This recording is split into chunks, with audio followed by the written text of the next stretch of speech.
2012 Dharmasthala.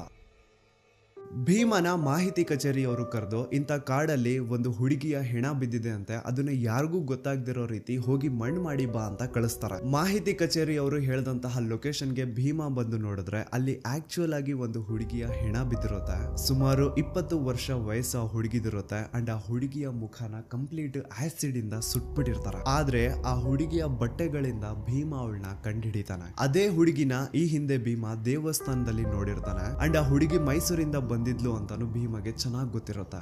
So ನಿನ್ನೆ ದೇವಸ್ಥಾನದಲ್ಲಿ ನೋಡಿದಂತಹ ಅದೇ ಹುಡುಗಿ ಈಗ ಅವನ್ ಮುಂದೆ ಹೆಣ ಆಗಿ ಬಿದ್ದಿರ್ತಾಳೆ. ಅವಳ ದೇಹದ ಮೇಲೆ ಸರಿಯಾದ ಬಟ್ಟೆಗಳಿರಲ್ಲ, ಒಳ ಉಡುಪುಗಳೆಲ್ಲ ಕಾಣೆ ಆಗಿರ್ತವೆ, ಬಾಡಿ ಮೇಲೆಲ್ಲ multiple fractures and clearly body ನೋಡಿ ಗೊತ್ತಾಗ್ತಾ ಇರುತ್ತೆ ಅವಳ ಜೊತೆ ನಡೆದಿದೆ ಅಂತ. ಅಂಡ್ ಅವಳ ದೇಹನ ಒಂದು ನ್ಯೂಸ್ ಪೇಪರ್ ಇಂದ ಕವರ್ ಮಾಡಿರ್ತಾರೆ ಹಾಳಾದವರು. ಭೀಮಾಗೆ ಮಾಹಿತಿ ಕಚೇರಿಯವರು ಏನ್ ಹೇಳಿರ್ತಾರೆ ಅಂದ್ರೆ ಅವಳ ಬಾಡಿನ ಒಂದು ಕಡೆ ಮಣ್ಣು ಮಾಡು ಅಂಡ್ ಅವಳಿಗೆ ಸಂಬಂಧ ಪಡುವಂತಹ ವಸ್ತುಗಳನ್ನ ಇನ್ನೊಂದು ಕಡೆ ಮಣ್ಣು ಮಾಡು, ಎರಡು ಒಂದೇ ಕಡೆ ಇರಬಾರ್ದು ಅಂತ ಕ್ಲಿಯರ್ ಇನ್ಸ್ಟ್ರಕ್ಷನ್ಸ್ ಕೊಟ್ಟಿರ್ತಾರೆ. ಮಾಹಿತಿ ಕಚೇರಿಯ ತನ್ನ ಸೂಪರ್ವೈಸರ್ಸ್ ಹೇಳ್ದಂಗೆ ಭೀಮಾ 2 ಗುಂಡಿ ತೋಡಿ 2 ಬೇರೆ ಬೇರೆ ಕಡೆ ಗುಂಡಿ ತೋಡಿ ಒಂದರಲ್ಲಿ ಆ ಹುಡುಗಿಯ ದೇಹನ ಮುಚ್ಚಾಕ್ತಾನೆ, ಇನ್ನೊಂದರಲ್ಲಿ ಅವಳಿಗೆ ಸಂಬಂಧ ಪಡುವಂತಹ ವಸ್ತುಗಳನ್ನ ಮುಚ್ಚಾಕ್ತಾನೆ. ಇದೇ ರೀತಿ ಭೀಮಾ ಆ ಒಂದು ಧರ್ಮಸ್ಥಳದ ಸುತ್ತಮುತ್ತ ಪ್ರದೇಶದಲ್ಲಿ ಎಷ್ಟು ಹೆಣಗಳನ್ನ ಅಕ್ರಮವಾಗಿ ಊತಾಕಿದನೋ ಅವನ್ಗೆನೆ ಲೆಕ್ಕ ಇಲ್ಲ. ಹೆಂಗಸರು, ಅಪ್ರಾಪ್ತ ವಯಸ್ಸಿನ ಬಾಲಕಿಯರು, ಭಿಕ್ಷುಕರು, ಈವನ್ ದೇವಸ್ಥಾನದ ಮುಂದೆ ಬಂದು ಕುತ್ಕೊಳ್ತಿದ್ದಂತಹ ಭಿಕ್ಷುಕರನ್ನು ಸಹ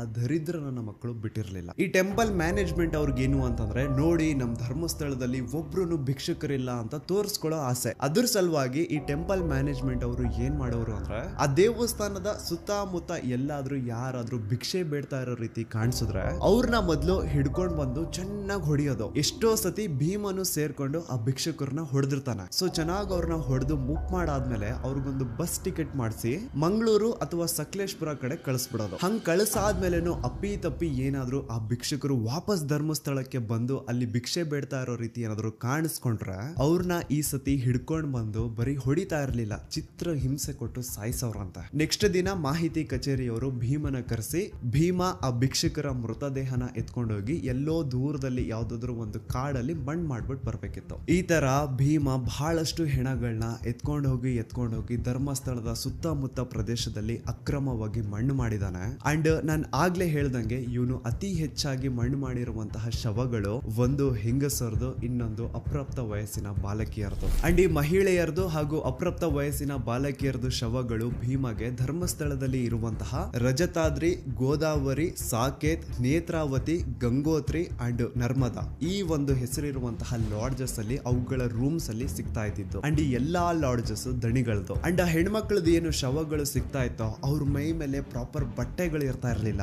ಪ್ರತಿ ಒಂದು ಕೇಸಲ್ಲಿ ಅವ್ರ ಇನ್ನರ್ ವೇರ್ಸ್ ಮಿಸ್ಸಿಂಗ್ ಇರೋದು ಅಂಡ್ ಅವ್ರ ಮೈ ಮೇಲೆ ಆಗಿರುವಂತಹ ಗಾಯಗಳು, ಅವ್ರ ತುಟಿನ ಕಚ್ಚಿರುವಂತಹ ರೀತಿ ಅದೆಲ್ಲಾನು ಕ್ಲಿಯರ್ ಆಗಿ ಹೇಳ್ತಾ ಇರುತ್ತೆ ಅವ್ರ ಜೊತೆ ಇದೆ ಅಂತ. ಇಷ್ಟೆಲ್ಲ ಕಣ್ಣು ಮುಂದೆ ನಡೀತಾ ಇದ್ರು ಲೋಕಲ್ ಪೊಲೀಸ್ ಅವರಲ್ಲಿ ಒಬ್ರು ಆರೋಪಿನ ಹಿಡಿಯುವಂತಹ ಏನು ಪ್ರಯತ್ನ ಮಾಡ್ತಿದ್ದಿಲ್ಲ ಅಂತ. ಈವನ್ ಸಿಗುವಂತಹ ಡೆಡ್ ಬಾಡೀಸ್ ನ ಸಹವಾಸಕ್ಕೆ ಪೊಲೀಸ್ ಅವ್ರು ಹೋಗ್ತಿದ್ದಿಲ್ಲ. ಸೊ ಯಾಕೆ ಅಲ್ಲಿನ ಪೊಲೀಸ್ ಅವ್ರಿಗೆ ಯಾರ್ದು ಅಂತ ಭಯ ಇತ್ತು. ಅಂಡ್ ನಾನು ಸೌಜನ್ಯ ಕೇಸ್ ಬಗ್ಗೆ ಮೊದಲನೇ ವಿಡಿಯೋ ಮಾಡಿದಾಗ ಅದರಲ್ಲಿ ನಾರಾಯಣ ಹಾಗೂ ಅವ್ರ ತಂಗಿ ಯಮುನಾನ ಬ್ರೂಟ್ ಮರ್ಡರ್ ಕೇಸ್ ಬಗ್ಗೆ ಹೇಳಿದ್ದೆ ಗೊತ್ತಾ. ಆನೆ ಮಾವುತ ನಾರಾಯಣ ಹಾಗೂ ಅವ್ರ ತಂಗಿ ಯಮುನಾ ಬಗ್ಗೆ ಕೇಳಿದಾಗ ಇವ್ರು ಕೆಲವೊಂದು ಹೊಸ ವಿಷಯ ಹೇಳ್ತಾರೆ. ಅದೇನಂತಂದ್ರೆ ನಾರಾಯಣ ಅವರು ಪಾಪ ಶ್ರೀ ಮಂಜುನಾಥ ಸ್ವಾಮಿ ದೇವಸ್ಥಾನದ ಎದುರುಗಡೆ ಇರುವಂತಹ ಅಶ್ವತ್ ಕಟ್ಟೆಗೆ ಡೈಲಿ ನಮಸ್ಕಾರ ಹಾಕ್ಲಿಕ್ಕೆ ಅಂತ ಬರೋರಂತೆ. ಅಂಡ್ ಅವ್ರ ಆತರ ಬಂದಾಗ ಈ ಟೆಂಪಲ್ ಮ್ಯಾನೇಜ್ಮೆಂಟ್ ಅವರು ಭೀಮಾ ಅಂತಹ ಕೆಲ್ಸದವ್ರನ್ನ ಕರೆಸ್ಬಿಟ್ಟು ಅವ್ರ ಕೈಯಲ್ಲಿ ನಾರಾಯಣನ ಚೆನ್ನಾಗಿ ಹೊಡ್ಸವ್ರಂತೆ. ಅಂಡ್ ಇನ್ನು ನಾರಾಯಣ ಅವ್ರ ತಂಗಿ ಯಮುನಾ ಏನಿದ್ರು ಅವ್ರ ಮೇಲೆ ಗಾರ್ಡನ್ ಸೂಪರ್ವೈಸರ್ ರಾಜೇಂದ್ರ ರಾಯ್ ತುಂಬಾ ಕೆಟ್ಟ ದೃಷ್ಟಿ ಇಟ್ಟಿರ್ತಾನಂತೆ. ಪಾಪ ಅಯ್ಯಮ್ಮ ಹೋಗ್ಬೇಕಾದ್ರೆ ಬರ್ಬೇಕಾದ್ರೆ ಅವಳನ್ನ ಚುಡಾಯಿಸೋದು, ಬರ್ತೀಯಾ ಅಂತ ಕೇಳೋದು, ಹಿಂಗೆಲ್ಲ ಕೆಟ್ಟದಾಗಿ ಬಿಹೇವ್ ಮಾಡ್ತಿದ್ನಂತ. ಅಂಡ್ ಇದನ್ನೆಲ್ಲ ತನ್ನ ಕಣ್ಣಾರೆ ಕಂಡಿದ್ದಾನೆ. 21 ಸೆಪ್ಟೆಂಬರ್ 2012 ಅವತ್ತಿನ ದಿನ ಆನೆ ಮಾವುತ ನಾರಾಯಣ ಅವ್ರ ಮನೆಗ್ ನುಗ್ಗಿ ನಾರಾಯಣ ಅವ್ರನ್ನ ಸಾಯಿಸಿ ಅವ್ರ ತಂಗಿ ಯಮುನನ ರೇಪ್ ಅಂಡ್ ಮರ್ಡರ್ ಮಾಡಿದ್ದು ಇದೇ ರಾಜೇಂದ್ರ ರೈ ಅಂತ. ಅಂಡ್ ಇವನ್ನ ಅಲ್ಲಿ ಕಳಿಸಿದ್ದು ಚಿಕ್ಕ ದಣಿಗಳು ಹರ್ಷೇಂದ್ರ ಕುಮಾರ್. ಆನೆ ಮಾವುತನ ಸಾಯಿಸಿ ಆ ಜಾಗದ ಆಸ್ತಿ ಪತ್ರಗಳನ್ನ ಎತ್ಕೊಂಡ್ ಬಾ ಅಂತ ಈ ರಾಜೇಂದ್ರ ರೈನ ಅಂಡ್ ಅವ್ನ ಇಡೀ ಗ್ಯಾಂಗ್ ನ ಈ ಹರ್ಷೇಂದ್ರ ಕುಮಾರ್ ಕಳಿಸಿದ್ನಂತ.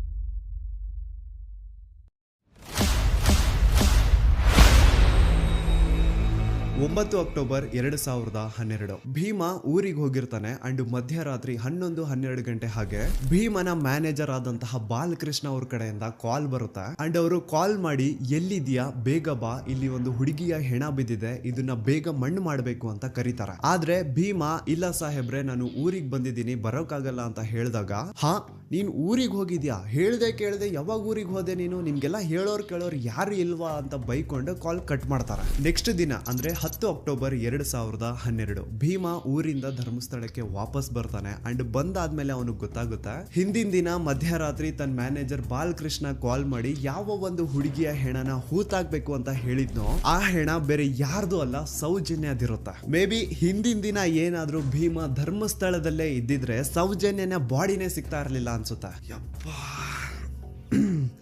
ನನಗೆ ಒಂದು ಅರ್ಥ ಆಗ್ತಾ ಇಲ್ಲ, ಊರಲ್ಲಿ ಎಲ್ಲಾದ್ರೂ ಒಂದು ಅಪರಿಚಿತ ಹೆಣ ಬಿದ್ರೆ ಅದಕ್ಕೂ ಟೆಂಪಲ್ ಮ್ಯಾನೇಜ್ಮೆಂಟ್ ಅವ್ರಿಗೂ ಏನ್ ಸಂಬಂಧ? ಯಾರಿಗೂ ಇಲ್ದೇ ಇರುವಂತಹ ಚಿಂತೆ ಇವ್ರುಗಳಿಗೆ ಯಾಕೆ ಅಂತ. ಒಂದು ಅಪರಿಚಿತ ಹೆಣ ಅಂದ್ಮೇಲೆ ಅದು ಪೊಲೀಸ್ ಅವ್ರ ಜವಾಬ್ದಾರಿ, ಮುಂದೆ ಏನ್ ಮಾಡ್ಬೇಕು ಅನ್ನೋದು ಅವ್ರಗಳ ತಲೆನೋವು. ಸೊ ಎಲ್ಲೋ ಸಂಬಂಧನೇ ಇಲ್ಲದೆ ಬಿದ್ದಿರುವಂತಹ ಹೆಣಗಳಿಗೂ ದಣಿಗಳಿಗೂ ಟೆಂಪಲ್ ಮ್ಯಾನೇಜ್ಮೆಂಟ್ ಅವ್ರಿಗೂ ಏನ್ ಸಂಬಂಧ? ಈ ಪ್ರಶ್ನೆನ ನೀವು ನನಗ್ ಕೇಳೋದಲ್ಲ, ಆ ನಕಲಿ ಧರ್ಮಾಧಿಕಾರಿ ಇದಾನಲ್ವಾ ಅವನ್ಗೆ ಹೋಗ್ಬಿಟ್ಟು ಕೇಳಿ. ಯಾಕಪ್ಪ ಎಲ್ಲಿ ಅಪರಿಚಿತ ಹೆಣ ಸಿಕ್ಕರು ಯಾಕೆ ನಿಮ್ಮವ್ರು ಹೋಗ್ಬಿಟ್ಟು ಅದನ್ನ ಅಕ್ರಮವಾಗಿ ಹೂತಾಗಿ ಬರೋರು? ಯಾಕೆ ಈ ಕೆಲಸನ ಮಾಡೋರು? ಈ ಪ್ರಶ್ನೆನ ನೀವು ಹೋಗ್ಬಿಟ್ಟು ಆ ಧರ್ಮಾಧಿಕಾರಿಗೆ ಆ ಟೆಂಪಲ್ ಮ್ಯಾನೇಜ್ಮೆಂಟ್ ಅವ್ರಿಗೆ ಕೇಳಿ. ನಿಮ್ಗೆ ಸೌಜನ್ಯ ಪ್ರಕರಣದ ಪ್ರಮುಖ ಸಾಕ್ಷಿ ರವಿ ಪೂಜಾರಿ ಬಗ್ಗೆ ಲಾಸ್ಟ್ ವಿಡಿಯೋದಲ್ಲಿ ಹೇಳಿದ್ದೆ. ಸೊ ಸತ್ತಿರುವಂತಹ ಆ ರವಿ ಪೂಜಾರಿನ ಬೆಸ್ಟ್ ಫ್ರೆಂಡೇ ಈ ಭೀಮಾ. ಸೌಜನ್ಯ ಕೇಸು ಹೊರಗೆ ಬಂದ್ಮೇಲೆ ಆ ರವಿ ಪೂಜಾರಿ ಪಾಪ ಫುಲ್ಲು ಟೆನ್ಷನ್ ಅಲ್ಲಿ ಕುಡ್ಕೊಂಡು ಊಟ ನಿದ್ದೆ ಇಲ್ಲದೆ ಓಡಾಡ್ತಾ ಇರ್ತಾನಂತೆ. ಸೊ ತನ್ನ ಬೆಸ್ಟ್ ಫ್ರೆಂಡ್ ನ ಆ ಒಂದು ಪರಿಸ್ಥಿತಿನ ನೋಡಕ್ಕಾಗದೆ ಭೀಮಾ ಹೋಗ್ಬಿಟ್ಟು ರವಿ ಪೂಜಾರಿ ಹತ್ರ ಮಾತಾಡ್ತಾನೆ. ಯಾಕೆ ಮಗ ನೀನು ತುಂಬಾ ಟೆನ್ಷನ್ ಅಲ್ಲಿ ಕಾಣಿಸ್ತಾ ಇದೆಯಾ, ಕುಡ್ಕೊಂಡು ಓಡಾಡ್ತಿದ್ಯಾ, ಮನೆಯವ್ರಿಗೆಲ್ಲ ತುಂಬಾ ದುಡ್ಡು ಕಳಿಸಿದ್ಯಾ ಅಂತ, ಇಲ್ಲಿ ಬೇರೆ ಯಾರ್ಯಾರಿಗೂ ಸಾಲಗಳು ಕೊಡ್ತಿದ್ಯಾ, ಏನ್ ನಿಂದು ಕತೆ ಅರ್ಥ ಆಗ್ತಿಲ್ವಲ್ಲ, ಇಷ್ಟೊಂದು ದುಡ್ಡು ನಿನ್ನ ಹತ್ರ ಎಲ್ಲಿಂದ ಬಂತು ಅಂತ ಭೀಮಾ ಒತ್ತಿ ರವಿ ಪೂಜಾರಿ ಹತ್ರ ಕೇಳಿದಾಗ ಆಗ ಕೊನೆಗೆ ರವಿ ಪೂಜಾರಿ ಬಾಯ್ ಬಿಡ್ತಾನೆ. ಅಂಡ್ ರವಿ ಪೂಜಾರಿ ಭೀಮನ ಮುಂದೆ ಏನ್ ಹೇಳ್ತಾನೆ ಅಂದ್ರೆ, ಮೊನ್ನೆ ಸೌಜನ್ಯ ಅಂತ ಒಂದು ಹುಡುಗಿಯ ಹೆಣ ಸಿಕ್ತಲ್ವಾ, ನಿನಗ್ ಗೊತ್ತಾ ಆ ಹುಡುಗಿ ಜೊತೆ ಹಂಗ್ ಮಾಡಿರೋದ್ ಯಾರು ಅಂತ? ಭೀಮಾ ಇಲ್ಲ ನನಗ್ ಗೊತ್ತಿಲ್ಲ ಅಂದಾಗ ಅದಕ್ಕೆ ರವಿ ಪೂಜಾರಿ ಹೇಳ್ತಾನೆ, ಆ ಹುಡುಗಿ ಸೌಜನ್ಯ ಜೊತೆ ಆತರ ಮಾಡಿದ್ದು ಬೇರೆ ಯಾರು ಅಲ್ಲ, ಚಿಕ್ಕ ದಣಿಗಳ ಹರ್ಷೇಂದ್ರ ಕುಮಾರ್ನ ಅಂಡ್ ಆ ಹುಡುಗಿನ ಸಾಯಿಸಿ ಅವಳ ದೇಹನ ಎಲ್ಲಾದ್ರೂ ಬಿಸಾಡ್ರಿ ಅಂತ ಚಿಕ್ಕ ದಣಿಗಳು ಹೇಳಿದ್ರು. ಈ ವಿಷಯ ನಾನ್ ಎಲ್ಲೂ ಹೊರಗಡೆ ಬಿಟ್ಕೊಡ್ಬಾರ್ದು ಅಂತ ದಣಿಗಳು ನನಗೆ 25,000 ದುಡ್ಡು ಸಹ ಕೊಟ್ರು ಅಂತ ರವಿ ಪೂಜಾರಿ ಭೀಮನ ಮುಂದೆ ಹೇಳಿದಾನೆ. ಭೀಮಗೆ ಇದೆಲ್ಲ ಎಕ್ಸ್ಪೆಕ್ಟೆಡ್ ಇತ್ತು. ಸೊ ಅವನ್ಗೆ ರಿಯಲ್ ನೇಮ್ಸ್ ನ ಕೇಳಿದಾಗ ಅಂತ ಶಾಕ್ ಏನೂ ಆಗಿಲ್ಲ. ಭೀಮಗೆ ಈ ವಿಷಯ ಯಾಕೆ ಶಾಕಿಂಗ್ ಅನ್ಸಲ್ಲ ಅಂದ್ರೆ, ಇಷ್ಟು ವರ್ಷಗಳ ಕಾಲ ಅವನೇನು ಅಕ್ರಮವಾಗಿ ಹೆಣಗಳನ್ನ ಹೂತಾಕಿ ಬರ್ತಾ ಇದ್ದಾನೋ ಅದೆಲ್ಲ ದಣಿಗಳು ಮಾಡಿಟ್ಟಿರುವಂತಹ ಕರ್ಮಕಾಂಡಗಳು ಅಂತ ಅವನು ಚೆನ್ನಾಗಿ ಗೊತ್ತಿದೆ. ಸೊ ಹಾಗಾಗಿ ಈಗ ರವಿ ಪೂಜಾರಿ ರಿಯಲ್ ನೇಮ್ಸ್ ನ ಹೇಳಿದ್ರು ಸಹ ಭೀಮಾಗೆ ಏನ್ ಶಾಕಿಂಗ್ ಅನ್ಸಿಲ್ಲ ಅದು. ಬಟ್ ಶಾಕಿಂಗ್ ಅನ್ಸಿದ್ ಏನು ಅಂದ್ರೆ, ಭೀಮಾ ಹಾಗೂ ರವಿ ಪೂಜಾರಿ ನಡುವೆ ಈ ಒಂದು ಮಾತುಕತೆ ಆಗಿದ್ದು ಸ್ವಲ್ಪ ದಿನ ಆದ್ಮೇಲೆ ರವಿ ಪೂಜಾರಿ ಮಿಸ್ಟೀರಿಯಸ್ ಆಗಿ ಸತ್ತು ಹೋಗ್ತಾನೆ. ಆ ರವಿ ಪೂಜಾರಿ ಮಾಡ್ಕೊಂಡು ಸತ್ತೋದ ಅಂತ ಪೊಲೀಸ್ ಅವ್ರು ಹೇಳ್ತಾರೆ. ಆದ್ರೆ ರವಿ ಪೂಜಾರಿ ನಿಜವಾಗ್ಲೂ ಹೇಗ್ ಸತ್ತೋದ, ಅವನ್ನ ಯಾರು ಸಾಯಿಸಿದ್ರು, ಅವನ್ನ ಯಾಕೆ ಸಾಯಿಸಿದ್ರು, ಇದೆಲ್ಲ ವಿಷಯ ಭೀಮಾಗೆ ಚೆನ್ನಾಗಿ ಗೊತ್ತಿದೆ. ಸೊ ರವಿ ಪೂಜಾರಿನ ನಿಗೂಢ ಸಾವು ಆದ್ಮೇಲೆ ಭೀಮಾಗೆ ಒಂಥರ ಮನ್ಸಲ್ಲೇ ಭಯ ಸ್ಟಾರ್ಟ್. ಒಬ್ಬ ರೂಮ್ ಬಾಯ್ ಆಗಿ ಇಷ್ಟು ನಿಯತ್ತಾಗಿ ಅಷ್ಟು ವರ್ಷಗಳ ಕಾಲ ಕೆಲಸ ಮಾಡ್ಕೊಂಡು ಬಂದಂತಹ ಆ ರವಿ ಪೂಜಾರಿನ ಇವರು ಉಳಿಸಿಲ್ಲ. ಇನ್ನು ನನ್ನ ಬಿಡ್ತಾರ, ನಾನ್ ಬೇರೆ ಇವ್ರು ಮಾಡಿರುವಂತಹ ಕೊಲೆಗಳನ್ನೆಲ್ಲ ಎತ್ಕೊಂಡು ಹೋಗಿ ಮಣ್ಣು ಮಾಡಿ ಬಂದವನು, ನಾನ್ ಎಲ್ಲಾದ್ರೂ ಇನ್ ಫ್ಯೂಚರ್ ಯಾರ ಮುಂದೆ ಆದ್ರೂ ಬಾಯಿ ಬಿಟ್ಬಿಡ್ತೀನೇನೋ ಅಂತ ನನ್ನ ಇವತ್ತಿಲ್ಲ ನಾಳೆ ಮುಗಿಸ್ತಾರೆ. ಈ ತರ ಒಂದು ಭಯ ಭೀಮನ ಮನ್ಸಲ್ಲಿ ಸ್ಟಾರ್ಟ್ ಆಗಿ ಭೀಮಾ ತನ್ನ ಇಡೀ ಕುಟುಂಬನ ಕರ್ಕೊಂಡು ಹಿಂದೆ ಒಂದೂನು ಸುಳಿವು ಬಿಡದೆ ಬೇರೆ ರಾಜ್ಯಕ್ಕೆ ಓಡಿ ಹೋಗ್ತಾನೆ. ಈಗ ಸೌಜನ್ಯ ಪ್ರಕರಣದಲ್ಲಿ ಆಗ್ತಿರುವಂತಹ ಬೆಳವಣಿಗೆಗಳು ನೋಡಿ ಮಹೇಶ್ ಶೆಟ್ಟಿ, ತಿಮ್ರೋಡಿ ಅವರು, Girish sir, Jayant sir and ಊರಿನ ಜನ ಎಲ್ಲ ದಣಿಗಳ ವಿರುದ್ಧ ನಿಂತಿರೋದ್ ನೋಡಿ ಈಗ ಈ ಭೀಮಾಗೆ ಧೈರ್ಯ ಬಂದು ಇವನು ಸಾಕ್ಷಿ ಹೇಳಲಿಕ್ಕೆ ಮುಂದೆ ಬಂದಿದ್ದಾನೆ. But he and his family needs safety and security. ಸಾಕ್ಷಿ ಸಂರಕ್ಷಣಾ ಕಾಯ್ದೆ ಅಡಿಯಲ್ಲಿ ಈತನ್ಗೇನಾದ್ರೂ ಸಂರಕ್ಷಣೆ ಸಿಕ್ಕರೆ ಈತ ಪ್ರತಿ ಒಂದು ವಿಷಯನ ಕೋರ್ಟ್ ಮುಂದೆ ಹೇಳಲಿಕ್ಕೆ ರೆಡಿ ಇದ್ದಾನೆ. ರೀಸೆಂಟ್ಲಿ ಭೀಮಾ ಯಾರಿಗೂ ಗೊತ್ತಾಗ್ದಿರೋ ರೀತಿ ಧರ್ಮಸ್ಥಳ ಗ್ರಾಮಕ್ಕೆ ವಾಪಸ್ ಹೋಗಿ ತಾನು ಕೊನೆಯದಾಗಿ ಅಕ್ರಮವಾಗಿ ಮಣ್ಣು ಮಾಡಿ ಮುಚ್ಚಾಕಿರುವಂತಹ ದೇಹನ ಹೊರಗೆ ತೆಗೆದು ಆ ಒಂದು ಅಸ್ಥಿ ಪಂಜರಗಳನ್ನ ತಂದು ತನ್ನ ಜೊತೆಗೆ ಇಟ್ಕೊಂಡಿದ್ದಾನೆ. ಅಂಡ್ ಈಗ ಆ ಒಂದು ಅಸ್ಥಿ ಪಂಜರನ ಪೊಲೀಸ್ ಸ್ಟೇಷನ್ಗೆ ಸಬ್ಮಿಟ್ ಮಾಡಿ ತಾನು ಕೂಡ ಸರೆಂಡರ್ ಆಗಿರ್ತಾನೆ. ಅಂಡ್ ಈ ವ್ಯಕ್ತಿಗೆ ಈಗೇನಾದ್ರೂ ಸಾಕ್ಷಿ ಸಂರಕ್ಷಣಾ ಕಾಯ್ದೆ ಅಡಿಯಲ್ಲಿ ಸಂರಕ್ಷಣೆ ಸಿಕ್ಕರೆ ಆ 23 ವರ್ಷಗಳ ಕಾಲ ತಾನೇನು ಧರ್ಮಸ್ಥಳದ ಸುತ್ತಮುತ್ತ ಪ್ರದೇಶದಲ್ಲಿ ಅಕ್ರಮವಾಗಿ ಹೂತಾಕಿರುವಂತಹ ಹೆಣಗಳಿದಾವೋ ಅದನ್ನೆಲ್ಲ ಹೊರಗೆ ತೆಗೆಯೋದಕ್ಕೆ ರೆಡಿ ಇದಾರೆ. ಇನ್ ಕೇಸ್ ಹೀಗೆ ಆಯ್ತು ಅನ್ಕೊಳ್ಳಿ, ರಾಶಿ ಅಸ್ಥಿ ಪಂಜರಗಳು ಹೊರಗೆ ಬೀಳ್ತಾವೆ.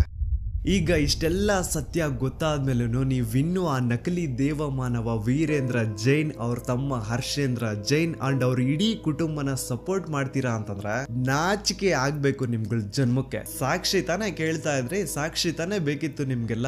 ಈಗ ಒಂದು ಜೀವಂತ ಸಾಕ್ಷಿ ಮುಂದೆ ಇದೆ, ಈಗ ನ್ಯಾಯ ಇಸ್ಕೊಡಿ. ಹೆಚ್ಚು ಕಡಿಮೆ 1,000 ಜನ ದಿಕ್ಕಿಲ್ಲ ದೆಸೆ ಇಲ್ಲ, ಅವ್ರ ಮನೆಯವ್ರಿಗೆ ಅವ್ರು ಸತ್ತಿದ್ದಾರೆ ಅನ್ನುವಂತಹ ವಿಷಯನೂ ಗೊತ್ತಿಲ್ಲ, ಹಂಗ ಮಾಡಿ ಅವ್ರನ್ನ ಮುಚ್ಚಾಕಿದಾರೆ. ಇಷ್ಟು ಕೇಳಿದ್ಮೇಲೆ ನಿಮ್ ರಕ್ತ ಕುದಿತಿಲ್ಲ ಅಂತಂದ್ರೆ ಏನ್ ಹೇಳ್ಬೇಕಿನ್ನ. ನಮ್ ದೂತ ಸಭೆಯ ಪ್ರಜೆಗಳಿಗೆ ಅಂಡ್ ಯಾರೆಲ್ಲ ಕರ್ನಾಟಕದ ಮೂಲೆಯಿಂದ ಈ ಒಂದು ವಿಡಿಯೋನ ನೋಡ್ತಾ ಇದ್ರು ನಿಮ್ಮಲ್ಲೆಲ್ಲ ಕೇಳ್ಕೊತಾ ಇದೀನಿ, ನೀವು ಜಸ್ಟ್ ವಾಟ್ಸಪ್ ಸ್ಟೇಟಸ್ ಹಾಕಿದ್ರೆ, ಇನ್ಸ್ಟಾದಲ್ಲಿ ಸ್ಟೋರಿ ಹಾಕಿದ್ರೆ ಸಾಲಲ್ಲ. ಈ ಸತಿ ಬೀದಿಗಿಳಿದು ಪ್ರತಿಭಟನೆ ಮಾಡ್ಲೇಬೇಕು. ಈ ಅನ್ಯಾಯದ ವಿರುದ್ಧ ಪ್ರತಿ ಒಬ್ರು ಧ್ವನಿ ಎತ್ತಬೇಕು. ಅಂಡ್ ಈ ಸತಿ ಯಾವನಾದ್ರೂ ಕಚಡ ನನ್ನ ಮಗ ಮಧ್ಯದಲ್ಲಿ ಬಂದು ಹಿಂದೂ ಮುಸ್ಲಿಂ ಅಂತ ಕಡ್ಡಿ ಏನಾದ್ರೂ ಅಲ್ಲಾಡಿಸಿದ್ರೆ ಆ ನನ್ನ ಮಗನ್ನ ಚಪ್ಲಿಲ್ ಹೊಡಿರಿ. ಇಲ್ಲಿ ಸ್ಕ್ರೀನ್ ಮೇಲೆ ಏನ್ QR ಕೋಡ್ ಕಾಣಿಸ್ತಾ ಇದೆಯೋ ಇದನ್ನ ಸ್ಕ್ಯಾನ್ ಮಾಡಿ ಅಥವಾ ಡಿಸ್ಕ್ರಿಪ್ಷನ್ ಬಾಕ್ಸ್ ಅಲ್ಲಿ ನಾನೊಂದು ಲಿಂಕ್ ಕೊಟ್ಟಿರ್ತೀನಿ, ಆ ಒಂದು ಲಿಂಕ್ ಮೇಲೆ ಕ್ಲಿಕ್ ಮಾಡಿ ನಿಮ್ ಮುಂದೆ ಒಂದು ಫಾರ್ಮ್ ಓಪನ್ ಆಗುತ್ತಾ. ನೀವು ನಿಜವಾಗ್ಲೂ ಧರ್ಮಸ್ಥಳದಲ್ಲಿ ಆಗಿರುವಂತಹ ಅನ್ಯಾಯದ ವಿರುದ್ಧ ಜಸ್ಟಿಸ್ ನ